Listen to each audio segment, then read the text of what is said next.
מטבח מעץ מלא, מעץ בוק, עם אי באמצע,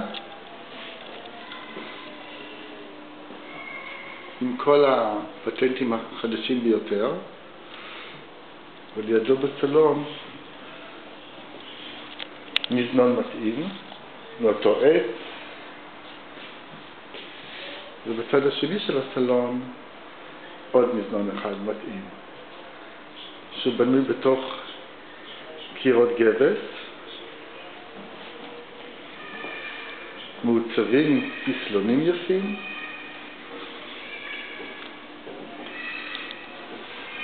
ובכניסה יש מזווה שגם עשוי מעץ מלא, ומאחסן בתוכו מקרר והרבה מדפים משלפים.